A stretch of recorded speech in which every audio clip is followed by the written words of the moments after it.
नमस्कार दोस्तों, आज मैं आपके लिए लेकर आई हूँ एक दर्द भरी कहानी जिसकी लेखिका है नरेंद्र कौर छाबड़ा जी। शिल्पा किटी पार्टी से घर लौटी तो आते ही सोफे पर दम से बैठ गई।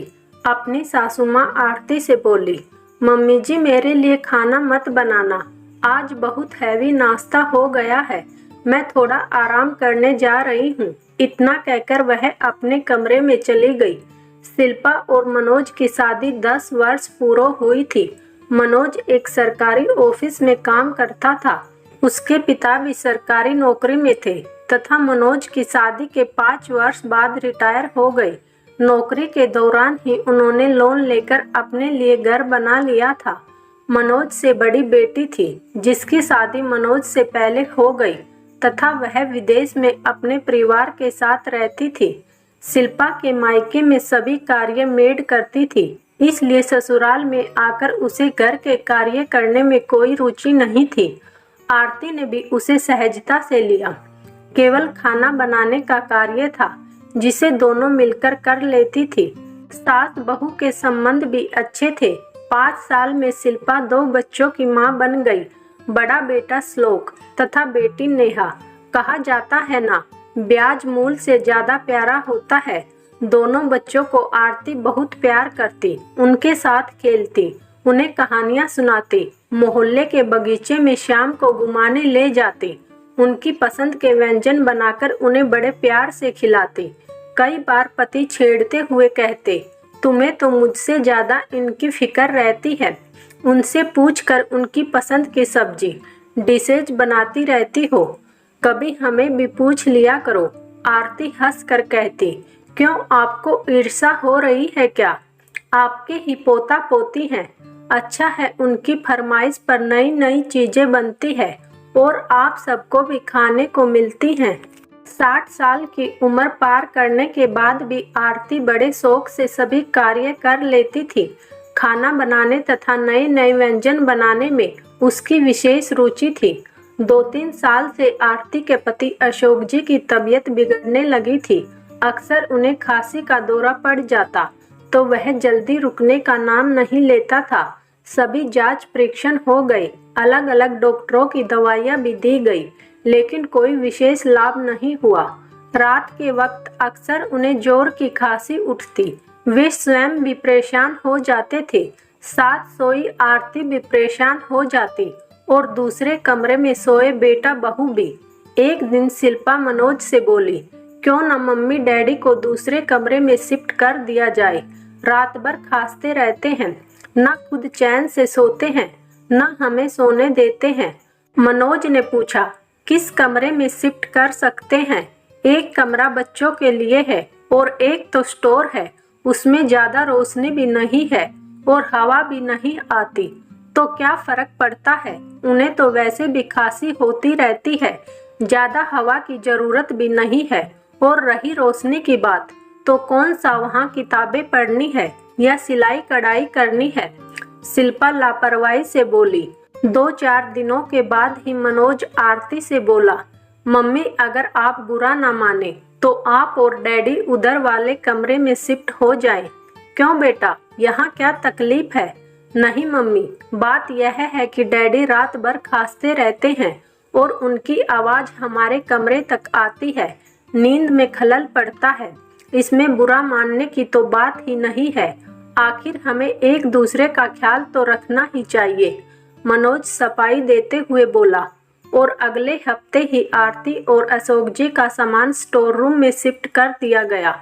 शुरू में तो उनका मन ही नहीं लग रहा था, इस कमरे में उन्हें घुटन सी महसूस हो रही थी, लेकिन धीरे धीरे उन्होंने समझौता कर लिया कि कहीं बेटा बहू नाराज हो गए तो वे कहाँ जाएंगे। समय बीतने के साथ साथ शिल्पा के व्यवहार में भी अंतर आने लगा।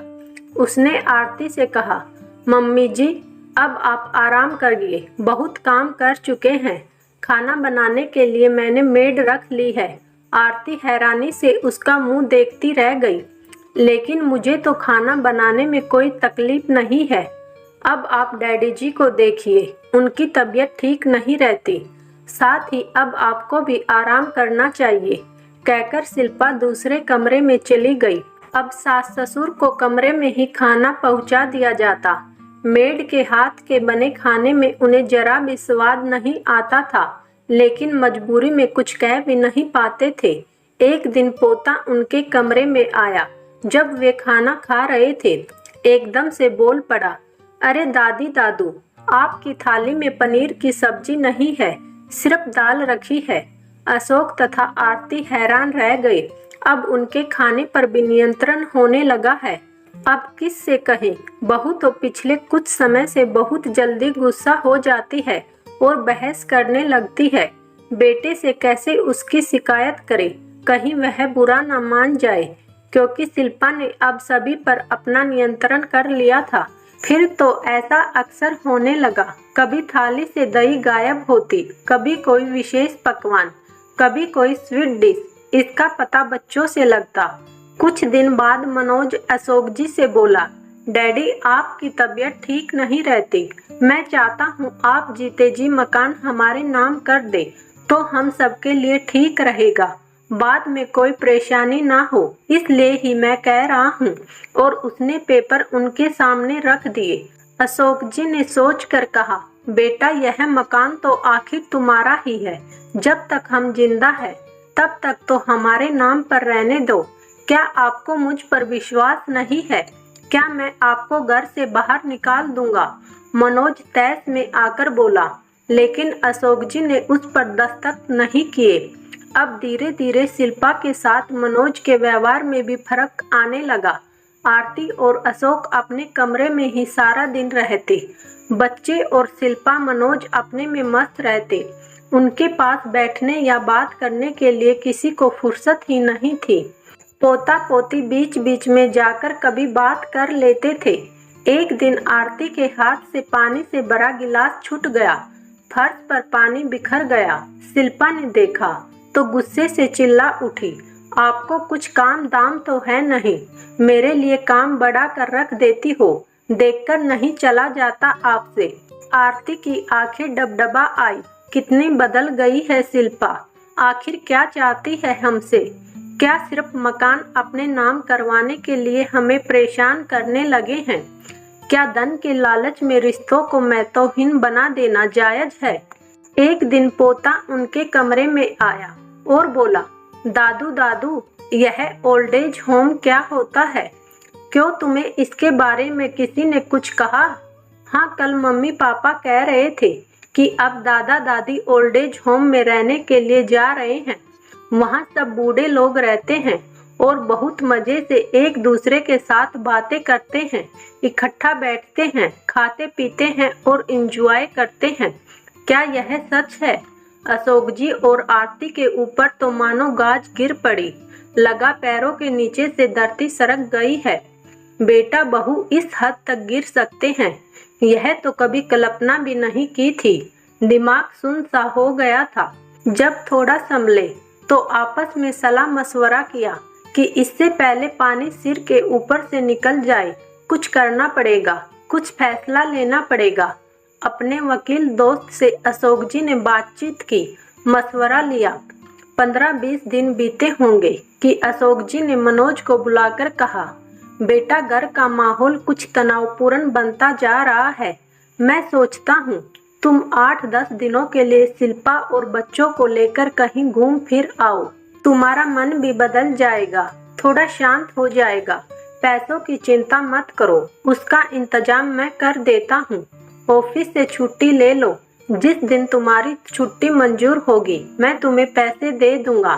मनोज हैरानी से अशोक जी का मुंह देखता रह गया। उन्हें विश्वास ही नहीं हो रहा था कि डैडी उन्हें घूमने फिरने के लिए पैसे देने को तैयार हैं।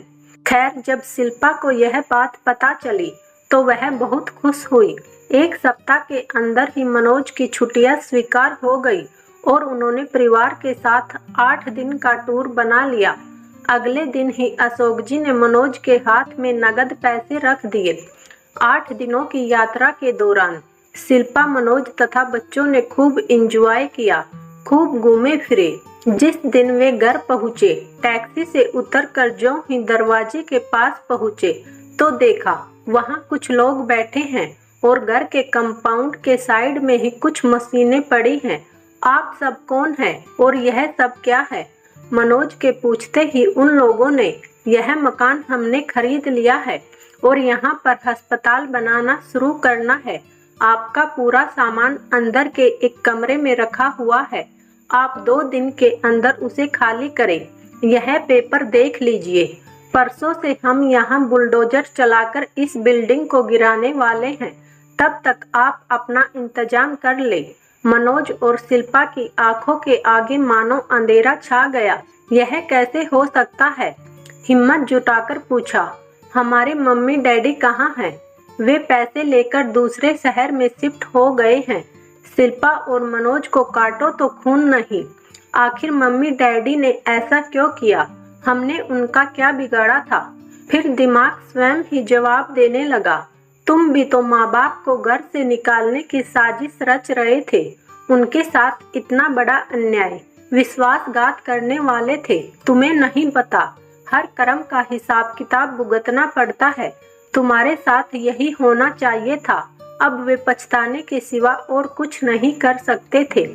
दोस्तों, क्या अशोक जी और आरती जी का अपने घर को बेचने का फैसला सही था या उन्हें अपने बेटे बहू के साथ ऐसा नहीं करना चाहिए था?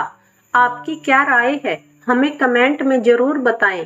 साथ ही वीडियो को लाइक और चैनल को सब्सक्राइब भी करें।